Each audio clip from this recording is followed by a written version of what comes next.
다 같이 사도신경으로 신앙 고백하시겠습니다. 전능하사 천지를 만드신 하나님 아버지를 내가 믿사오며 그 외아들 우리 주 예수 그리스도를 믿사오니 이는 성령으로 잉태하사 동정녀 마리아에게 나시고 본디오 빌라도에게 고난을 받으사 십자가에 못 박혀 죽으시고 장사한 지 사흘 만에 죽은 자 가운데서 다시 살아나시며 하늘에 오르사 전능하신 하나님 우편에 앉아 계시다가 저리로서 산자와 죽은 자를 심판하러 오시리라. 성령을 믿사오며 거룩한 공회와 성도가 서로 교통하는 것과 죄를 사하여 주시는 것과 몸이 다시 사는 것과 영원히 사는 것을 믿사옵나이다. 아멘. 찬송가 357장 함께 찬송하겠습니다.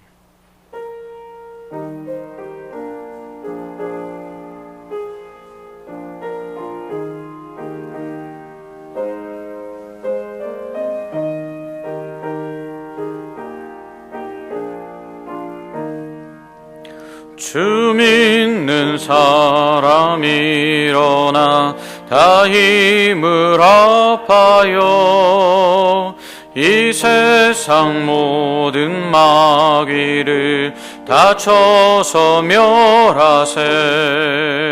저 앞에 오는 적군을 다 싸워 이겨라. 주 예수 믿는 힘으로 온 세상 이기네. 믿음이 이기네. 믿음이 이기네.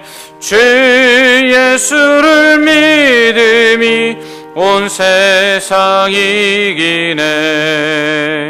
온 인류 마귀 계율로 큰 죄에 빠지니 진리로 띠를 띠고서 늘 기도드리세.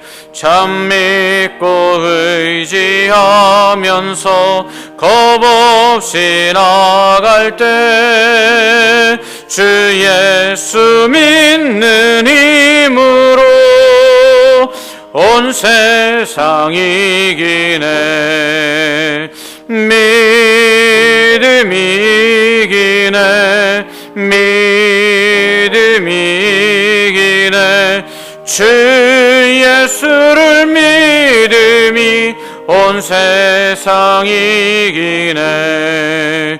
끝까지 이긴 자에게 흰 옷을 입히고 또 영생 복을 주시니 참 기쁜 일일세. 이 어두운 세상 지나서 저 천성 가도록 주 예수 믿는 힘으로 온 세상 이기네. 믿음이 이기네. 믿음이 이기네. 주 예수를 믿음이 온 세상 이기네. 아멘. 함께 보실 하나님의 말씀 스가랴 5장 1절에서 11절까지 말씀입니다. 오늘은 스가랴 강의 5번째 시간입니다. 지금 우리는 종이를 마음대로 쓸 수 있는 시대에 살고 있습니다. 종이로 여러 가지 용도로 우리가 그 종이를 사용하고 있지요. 이 종이가 개발되기 전에 인류는 책이라는 것을 만들 때 소나 양가죽, 때로는 대나무나 파피루스와 같은 갈대 종이를 사용해서 책을 만들었습니다. 특별히 더 고대에는 이러한 가죽들로 된 책들이 많이 있었지요. 이렇게 짐승의 가죽을 말려서 곱게 펴고 그 위에 잉크로 글을 써서 만들어진 이 책들, 그것들은 그 끝에 막대기를 끼워서 돌돌 말아 두루마리 형태로 보관했습니다. 우리 두루마리 화장지 기억나시죠? 종이를 둘둘둘 동그랗게 마른 것을 두루마리라고 하죠. 과거에는 이러한 가죽으로 된 둘둘 말린 책들이 있었습니다. 이것을 두루마리라고 합니다. 스가랴 5장에서는 스가랴 선지자가 이 두루마리 책에 대한 환상을 보게 됩니다. 그런데 스가랴 선지자가 본 책의 크기가 어마어마합니다. 그 길이가 20규빗, 너비가 10규빗. 그 한 규빗은 성인 남자의 이 팔꿈치로부터 이 손가락 끝까지의 길이를 보통 일컬는데요, 약 45cm 정도 됩니다. 그러니까 스가랴 선지자가 본 책의 길이가 9m입니다. 그리고 너비가 4.5m나 되었습니다. 이 짐승의 가죽으로 책을 만들려면 짐승이 아무리 커도 9m짜리 짐승이 있겠습니까? 그러니까 이 두루마리 책은 굉장히 크다는 것을 알 수가 있지요. 보통 당시의 두루마리 책은 세로가 30cm, 가로가 20cm, 그리고 길이가 기껏해야 10.5cm 정도 됩니다. 왜냐하면 짐승 한 마리에서 나올 수 있는 가죽이 그렇게 넓지 않기 때문이죠. 그런데 스가랴 선지자가 환상 속에 본 두루마리 책은 크기가 자그마치 가로가 9m, 그리고 길이가 가로가 4.5m, 길이가 9m에 해당하는 큰 책이었습니다. 이것을 평으로 환산을 하니까요, 12평 반 조금 안 되더라고요. 그러니까 책이 얼마냐 하면 12평 반이 안 되는 크기라는 겁니다. 제가 어림잡아 보니까요, 우리 유치부실 크기 정도 되는 거예요. 그러니까 당시로서는 어마어마하게 큰 책이라 할 수가 있는 것이죠. 그런데 신기하게도 이 두루마리 책의 크기가 성전에 있는 성소의 크기하고 일치합니다. 성전에는 성소가 있고 지성소가 있잖아요. 그런데 성소가 지성소의 2배거든요. 성소가 바로 20규빗 그리고 10규빗, 이렇게 직사각형의 방인데 바로 이 두루마리 책이 그 성소의 크기와 일치하고 있습니다. 그런데 이렇게 성소의 크기만큼 넓은 이 책에 기록된 내용은 전부 저주였습니다. 천사가 스가랴 선지자에게 그 책의 내용은 온 땅 위에 내리는 저주다, 이렇게 말합니다. 천사는 도둑질하는 자는 그 이쪽 글대로 끊어지고 맹세하는 자는 그 저쪽 글대로 끊어지리라, 이렇게 말합니다. 이처럼 성소의 크기와 동일한 두루마리 책에 가득한 저주를 이스라엘 백성이 받게 될 것을 의미하는 것이죠. 그렇다면 그 이유가 무엇일까요? 그것은 성전에서 하나님께 예배를 드리는 이스라엘 백성들이 하나님께 예배 드리면서도 또 동시에 어떻게 해요? 하나님 앞에 죄를 범했기 때문입니다. 그래서 하나님께서는 성소의 크기와 일치하는 두루마리 책에 저주를 가득 써서 그것을 이스라엘 백성들에게 내리시겠다, 이렇게 말씀하고 있습니다. 그 이유가 무엇입니까? 그들이 성소에서 하나님께 제사하면서, 한편으로는 하나님께 제사하면서 다른 한편으로는 뭐예요? 하나님의 말씀에 불순종하여 죄를 범하였기 때문이라는 것입니다. 이사야 1장 11절로 15절에서 하나님은 이렇게 말씀하십니다. 여호와께서 말씀하시되 너희의 무수한 재물이 내게 무엇이 유익하냐? 나는 순양의 번제와 살진 짐승의 기름에 배불렀고 나는 수송아지나 어린 양이나 순년소의 피를 기뻐하지 아니하노라. 너희가 내 앞에 보이러 오니 이것을 누가 너희에게 요구하였느냐? 내 마당만 밟을 뿐이니라. 헛된 재물을 다시 가져오지 말라. 분향은 내가 가증히 여기는 바요, 월삭과 안식일과 대회로 모이는 것도 그러하니 성회와 아울러 악을 행하는 것을 내가 견디지 못하겠노라. 내 마음이 너희의 월삭과 정한 절기를 싫어하나니 그것이 내게 무거운 짐이라. 내가 지기에 곤비하였느니라. 너희가 손을 펼 때에 내가 내 눈을 너희에게서 가리고 너희가 많이 기도할지라도 내가 듣지 아니하리니 이는 너희의 손에 피가 가득함이라. 아멘.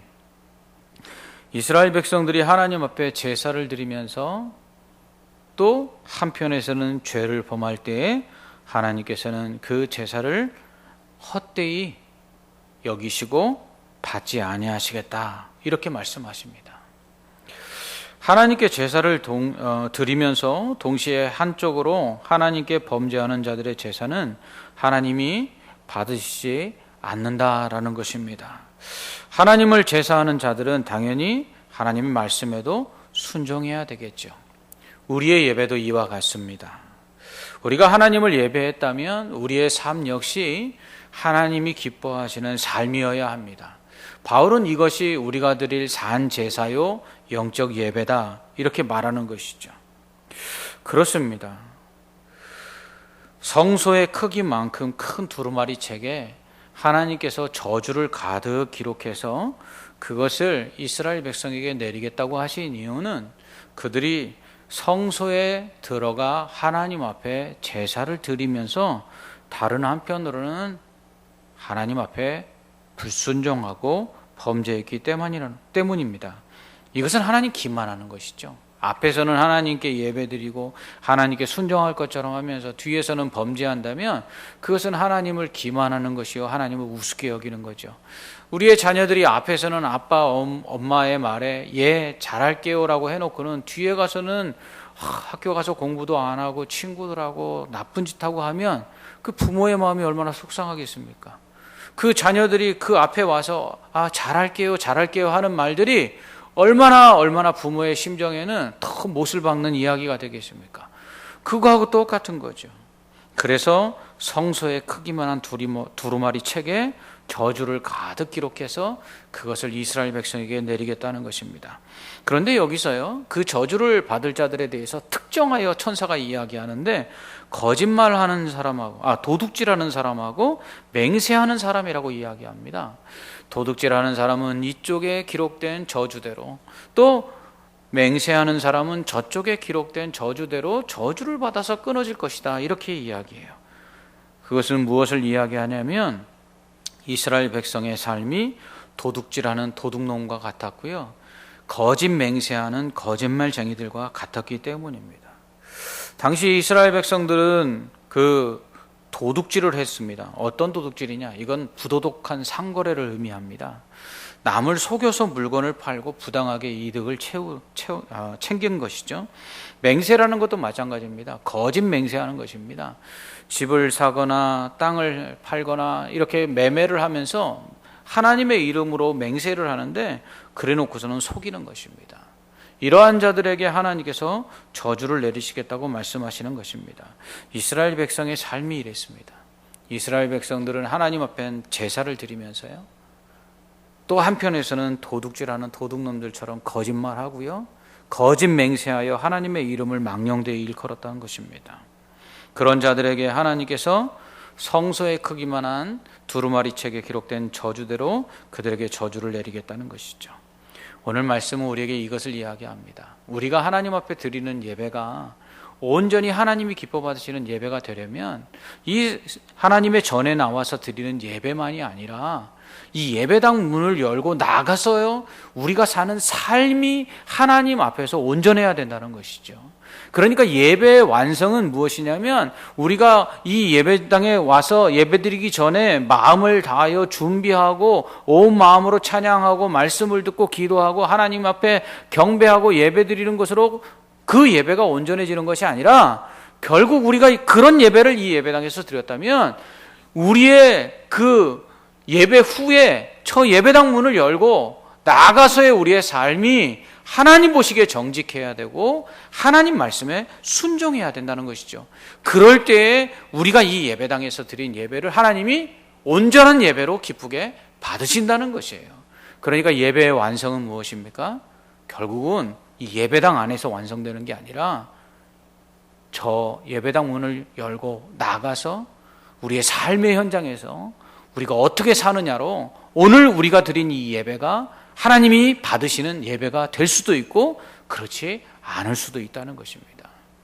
오늘 그래서 하나님께서는 성소의 크기만한 두루마리 책에 저주를 가득 담아 하나님 앞에서 제사 드리면서 한편으로는 하나님 앞에 범죄하는 이스라엘 백성들에게 그런 저주를 내리겠다고 말씀하시는 거예요.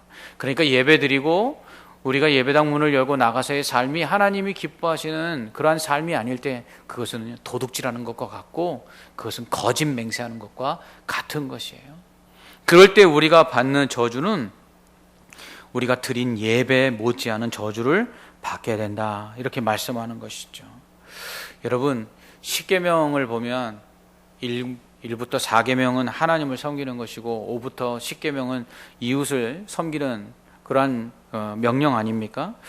이처럼 하나님을 사랑하는 것과 이웃을 사랑하는 것, 이게 다 하나님이 원하시는 것입니다. 그래서 예수님께 사람들이 와서 첫 번째 계명이 뭡니까? 하나님을 사랑하는 거다. 두 번째 계명이 뭡니까? 이웃을 사랑하는 거다. 그런데 이 둘은 하나라고 그랬어요? 둘이라고 그랬어요? 하나라고 하셨어요. 그래서 세례 요한도 요한 1서에서 뭐라고 이야기합니까? 야, 눈에 보이지 않는 하나님 사랑한다고 하면서 눈에 보이는 형제를 사랑하지 않으면 그거 다 거짓말하는 거야, 이렇게 얘기했죠. 우리가 지금 눈에 보이지 않는 하나님을 예배하고 있어요. 그런데 저 예배당 문을 열고 나가서 눈에 보이는 사람들을 사랑하지 아니하고 그들을 속이고 그들에게 거짓말하고 그들이 거짓 맹세한다면 그것은 결국 하나님 사랑하지 않는 거예요. 하나님 예배하지 않는 것이라는 것이죠. 그러므로 우리의 예배가 이 예배당 안에서 하나님을 온전히 예배하는 그러한 경배를 드렸다면 저 예배당 문을 열고 나가서 우리의 삶이 사람을 사랑하고 사람을 온전히 섬겨야 되는 것이죠. 예수님께서 마태복음 25장에서 마지막 심판의 때에 양떼와 염소떼로 사람들 나누셨는데 양떼에 들어간 사람과 염소떼에 들어간 사람들에게 뭐라고 말씀하시죠? 내가 줄일 때 먹을 것을 줬느냐? 내가 목마를 때 마실 것을 줬느냐? 내가 옥에 갇혔을 때 돌아봤느냐? 내가 병 걸렸을 때 나 위로했느냐? 누구에게 한 것이? 여기에 있는 내 형제, 지극히 작은 사람에게 한 것이 곧 내게 한 것이다. 오늘 우리의 이 예배당 안에서의 예배와 우리가 예배당 문을 열고 나가서 사는 삶이 하나님 앞에서는 똑같은 거예요. 둘 다 예배라는 거예요. 그래서 이 예배당 안에서도 전심을 다해서 하나님께 예배해야 되고요. 저 예배당 문을 열고 나가서는 삶이 있는, 행함이 있는 그러한 예배를 하나님 앞에 드려야 되는 것이죠. 그것이 하나님이 기뻐 받으시는 산 제사요, 우리가 드릴 영적 예배인 것입니다. 그럴 때 우리가 오늘 이곳에서 드린 예배를 하나님이 온전한 예배로 받으시고 하나님이 우리에게 은혜와 복을 주실 줄 믿습니다. 그러므로 우리가 하나님 앞에 이 예배 드리는 것이 무엇인지를 기억해야 돼요. 하나님께서 스가랴 선지자에게 이런 환상을 보여주신 것은 지금 스가랴 선지자를 통해서 스가랴서가 말씀하시는 게 뭐죠? 성전 재건이잖아요. 그러니까 이스라엘 백성에게 성전을 재건하라고 하시면서 성전 재건의 목적이 무엇인지를 다시 한번 보여주시는 거예요. 너희가 지금 바벨론의 포로 생활에서 70년 만에 돌아와 이 예루살렘에 와서 너희가 성전을 짓는 이유가 뭔 줄 아냐? 이 성전에서 예배 드리도록 하기 위함이야. 그런데 그 예배 왜 드리는 줄 알아? 그렇게 하나님을 예배한 자들이 삶 속에서 하나님 뜻대로 순종하기 위해서 예배 드리는 거야. 그러니까 성전을 왜 짓는 줄 알아? 이 성전에서 하나님을 예배하는 자들이 하나님이 기뻐하시는 삶을 살기 위해서 예배 드린다는 걸 잊지 않도록 하기 위해서 이 성전을 짓게 하는 거야. 그러므로 성전이 무너지면 예배가 무너지고 예배가 무너지면 삶이 무너지는 거예요. 지금 코로나19로 인해서 제일 걱정하는 건 뭔지 아십니까? 사람들이 이 코로나19 이후에도 교회에 나와서 예배드리지 않을까? 그것도 물론 걱정되지만 더 걱정되는 건 뭐냐면 교회에 나와서 예배드리지도 않는 사람들이 정말 삶 속에서 하나님 말씀에 순종할까? 그게 더 걱정이 되는 거예요. 그게 더 걱정이 되는 거예요. 여러분, 이런 얘기죠. 학생이 학교에 가서 공부를 하는데 학교를 안 가요. 학생이 학교도 안 가는데 집에서 공부할까요? 그거 생각하기 어려운 거예요. 여러분, 마찬가지예요. 교회에 나와서 예배 드리는 것도 온전히 드리지 못하는 사람들이 삶에서 온전히 하나님이 기뻐하시는 예배가 되는 삶을 드릴 수 있을까요? 그거 생각하기 어렵다는 거예요. 그래서 하나님께서 이스라엘 백성이 바벨론에서 다시 돌아와 성전을 짓게 하신 거예요. 이곳에서 예배하라고.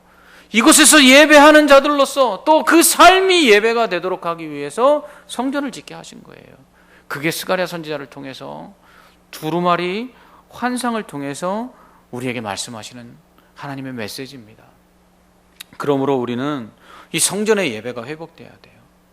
이 하나님의 전에서 드리는, 이 예배당에서 드리는 예배가 온전히 하나님께 드리는 예배가 돼야 되고요.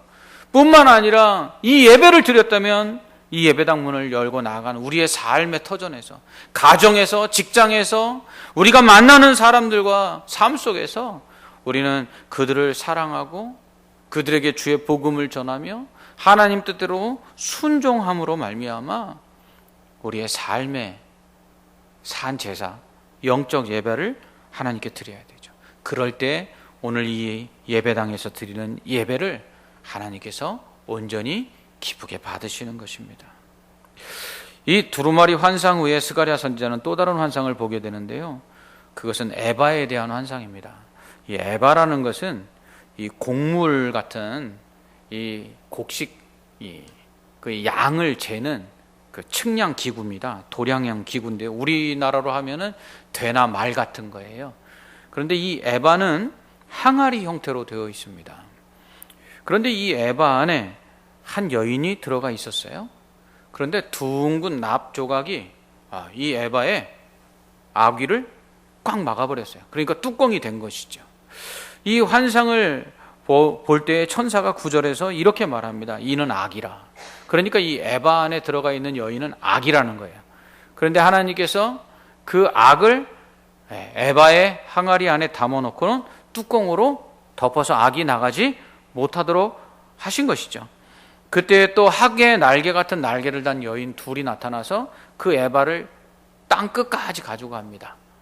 이때 천사가 그 에바를 어디로 옮겨가느냐라고 묻는 스가랴에게 시날 땅에 옮겨 놓는다 이렇게 말해요. 그리고 시날 땅에 가서 집을 짓고 준공되면 그곳에 그 거처를 삼아 그 악이 담겨있는 에바를 거기에 둘 것이다 이렇게 말하죠. 이 에바 환상은 두루마리 환상과 연결이 되는 환상이에요. 두루마리 환상은 도둑질과 거짓 맹세 등 삶이 없는 예배하는 사람들, 그 사람들에게 하나님께서 그 저주가 담긴 그 말씀대로 그들을 징계하실 것에 대한 환상이잖아요. 에바 환상은 무엇이냐면 그들이 지은 죄를 하나님께서 어떻게 하시느냐, 에바 항아리에다 담아서 뚜껑으로 덮어서 그것을 시날 땅 멀리 옮기시는 것을 통해서 무엇을 말씀하느냐, 이스라엘 백성의 죄를 하나님께서 어떻게 해요? 제거하시겠다는 의미가 담겨져 있는 거예요.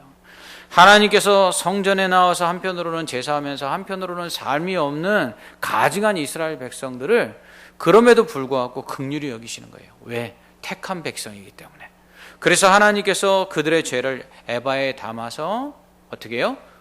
봉인하고 뚜껑을 덮어 시날 땅에다가 갖다 두고 거기다가 두시겠다 이렇게 말씀하고 있어요. 자, 이 말씀은 어떤 의미냐 하면 이 시날 땅이 어떤 의미인지를 우리가 알 때 해석이 됩니다.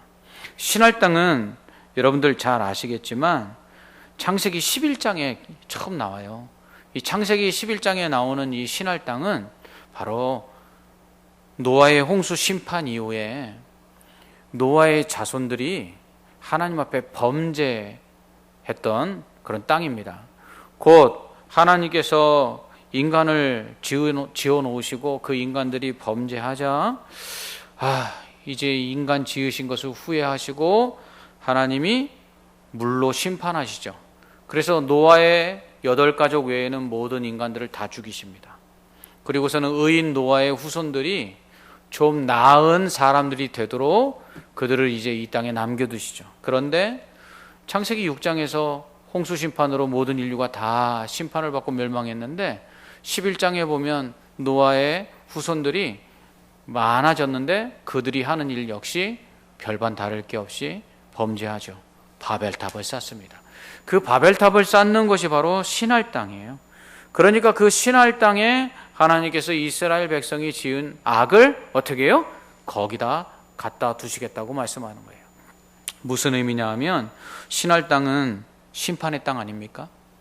하나님께서 바벨탑을 쌓는 이 사람들을 보시고는 나중에는 이 사람들을 더 이상 막을 수가 없겠다 싶어갖고 언어를 혼잡케 해서 그들을 흩어버리시죠. 그래서 민족이 나뉘어지고 사람들이 뿔뿔이 흩어져서 더 이상 바벨탑과 같은 하나님을 대항하는 일들을 행할 수 없게 하십니다. 그러므로 신할 땅은 심판의 땅입니다. 하나님께서 그 심판의 땅에 이스라엘의 악을 두시겠다고 말씀하시는 것은 계시록 20장의 말씀과 연결이 됩니다. 요한계시록 20장에 보면 사탄이 무저갱에 갇혀요. 그런 후에 하나님께서 1000년이 지난 후에 다시 꺼냈다가 유황불에 던져 버리십니다. 하나님께서 이 사탄을 무저갱에다 던져 놓으셨어요. 끝이 없는 구덩이에 던져 놓으시고 나오지 못하게 하신 것이죠. 이것은 하나님께서 이 세상에 더 이상 악이 관영하지 못하도록 그 악을 막으신다는 의미예요. 하나님이 에바 가운데 이스라엘의 악을 넣고 그리고 납덩어리로 봉인해서 신할 땅에다가 두셨다는 것은 하나님께서 이스라엘 백성이 더 이상 죄짓지 못하도록 하나님이 막으신다는 뜻을 가지고 있습니다. 여러분, 세상 참 악하죠? 세상 참 악합니다. 그런데 악한 이 세상이 그래도 이 정도인 것은 하나님이 어떻게 해요? 그 악을 제어하고 계시기 때문이라는 거예요. 만약에 하나님께서 그 악을 제어하지 아니하시면 세상은 정말 아비규환일 것입니다. 하나님께서는 이 세상을 통치하고 계심을 보여주시는 거예요. 하나님의 손에 악이 제어되고 있음을 보여주시는 것입니다. 그 악을 하나님께서 그런데 잠정적으로 두셨다가 어느 때, 심판의 때, 마지막 때에 완전히 그것을 멸하실 거예요. 사탄을 유황불에 던져 넣듯이 하나님께서 이 악도 심판하실 것입니다. 그것을 보여주는 것이 바로 신할 땅에다가 그 집을 지어놓고 그 악이 들어가 있는 에바를 거기에 두신다라는 의미입니다. 그러므로 이 신할 땅은 두 가지 의미를 가지고 있는데, 하나는 하나님께서 악을 제어하고 계시다는 거예요. 하나님께서 악을 제어하여서 이 세상이 더 이상 죄를 범하지 못하도록 하나님께서 막고 계신다는 의미예요. 또 하나는 결국은 그 악은 마지막 심판의 때에 하나님이 완전히 심판하신다라는 것을 의미합니다. 하나님께서는 이처럼 이스라엘이 하나님 앞에 제사를 드리면서 성전에 나와 예배를 드리면서 한편으로는 거짓말하고 도둑질하고 거짓맹세하고 하나님 말씀에 불순종할 때에 그들을 저주하시겠다고 말씀하세요.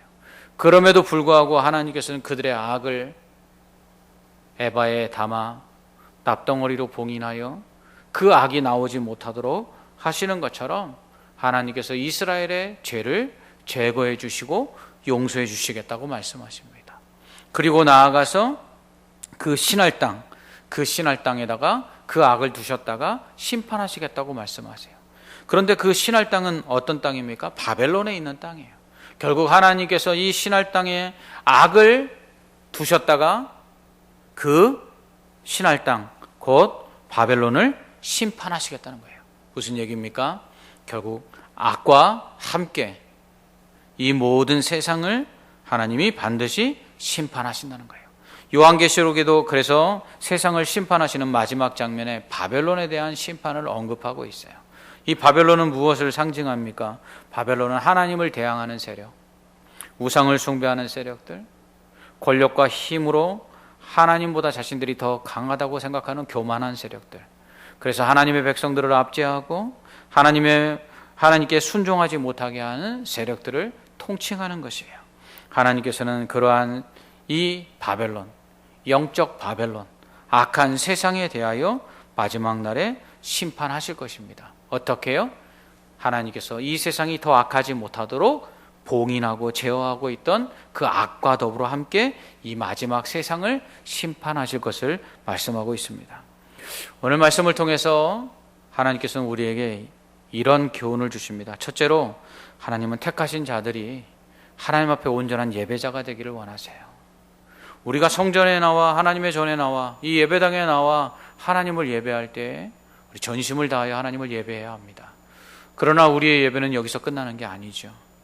우리의 예배는 이 예배당 문을 열고 나아간 우리의 삶에서도 계속해서 예배가 이루어져야 합니다.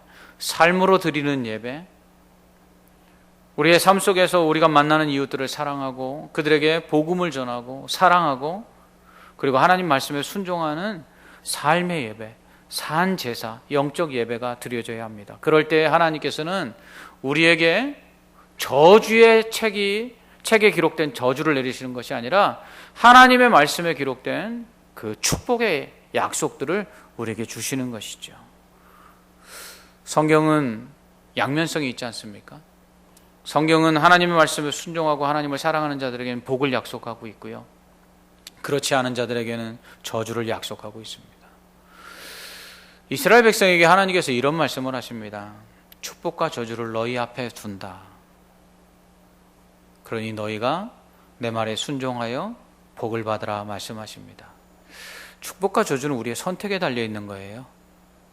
우리가 하나님 말씀에 순종하면 복을 받는 것이고요, 우리가 하나님 말씀에 순종하지 않으면 저주를 받는 것이에요. 하나님이 우리를 저주하시는 것이 아닙니다. 하나님은 우리에게 복 주시기를 원하시는 하나님이세요. 그래서 택하셨습니다. 아브라함을 택하시고 아브라함에게 하나님께서 뭘 주셨죠? 복을 주셨어요. 예수 믿고 구원받게 하신 우리에게 하나님께서 주시기를 원하시는 건 복이라는 거예요. 그런데 그 복은 우리의 선택에 달려 있어요.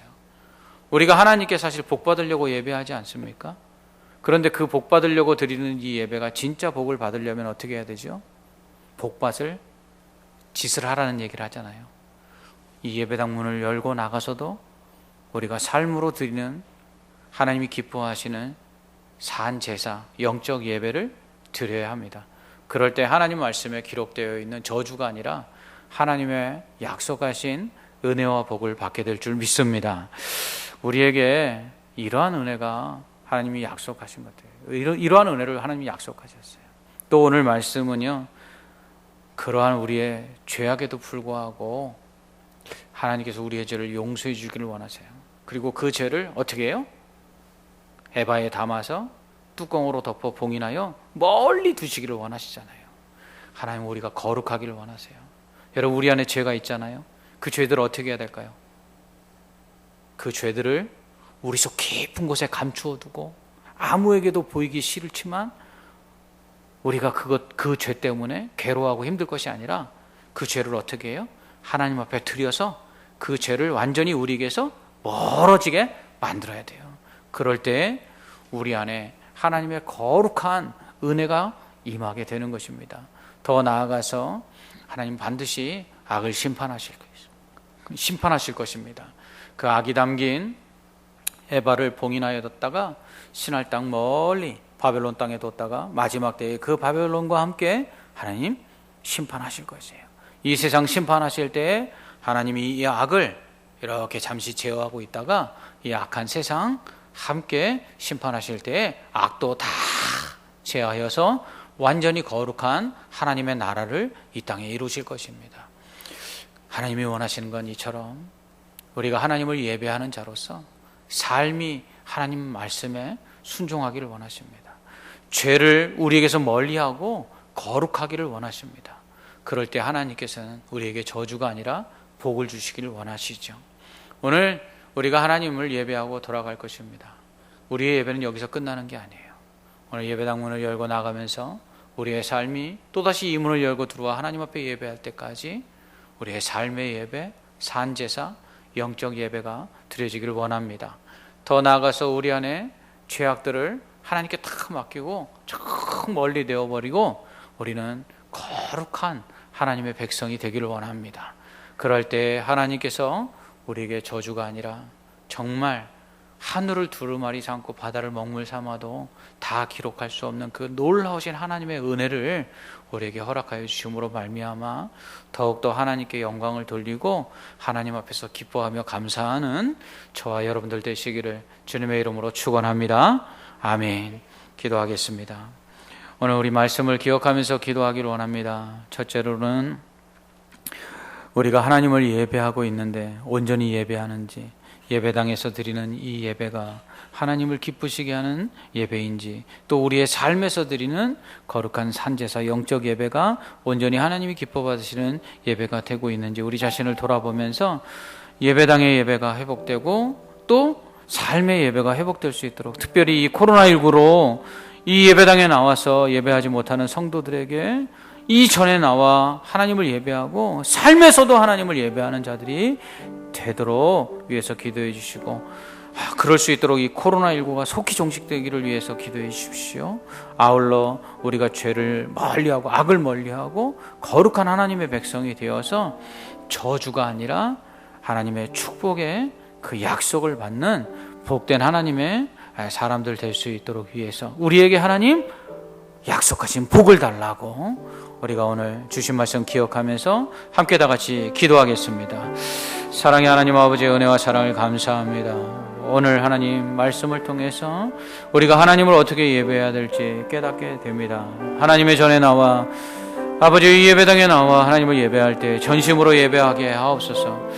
보이러 나오지 않게 하여 주시옵소서. 우리의 마음과 뜻과 정성을 다해서 목숨을 바쳐서 하나님 앞에 예배하게 하옵소서. 코로나19의 위험 속에서도 하나님을 예배하려고 나온 성도들입니다. 하나님 이 예배를 기쁘게 받아 주시옵소서. 뿐만 아니라 우리의 삶에서 드리는 예배, 거룩한 산제사, 우리의 몸으로 드리는 그 예배가, 영적 예배가 하나님이 기뻐 받으시는 예배가 되기를 원합니다. 순종하게 하여 주시옵소서. 그래야 하나님 우리가 이 예배당 안에서나 이 예배당 밖에서나 하나님을 예배하는 하나님의 예배자가 되게 하옵소서. 하나님 그러할 때 하나님께서 우리에게 저주가 아니라 복을 주시기를 원합니다. 하나님이여, 정말 우리가 예배당만은 그 두루마리 책에 기록되어 있던 그 저주가 아니라 정말 우리가 예배 드릴 때 예배 드리는 대로 하나님 복을 주시고 예배 드릴 때마다 우리에게 약속하시는 은혜가 넘쳐나는 역사가 있게 하여 주시옵소서. 하늘을 두루마리 삼고 바다를 먹물 삼아도 다 기록할 수 없는 하나님의 놀라운 은혜와 복이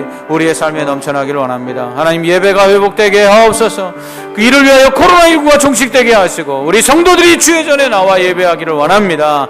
하나님 목숨을 바쳐 아버지 오늘도 주님 앞에 생명을 내어놓는 마음으로 예배하는 자들에게 안전을 허락하시고 하나님 우리의 예배를 기쁘게 받으사 날마다 하나님의 은혜와 복이 우리 안에 넘쳐나게 하여 주시옵소서. 예수님 이름으로 기도합나이다. 아멘. 하나님 오늘도 코로나19 가운데서도 정말 목숨을 다하여 뜻을 다하여 마음을 다하여 하나님을 예배하는 자들이 있습니다. 하나님 우리의 이 예배를 기쁘게 받아 주시옵소서.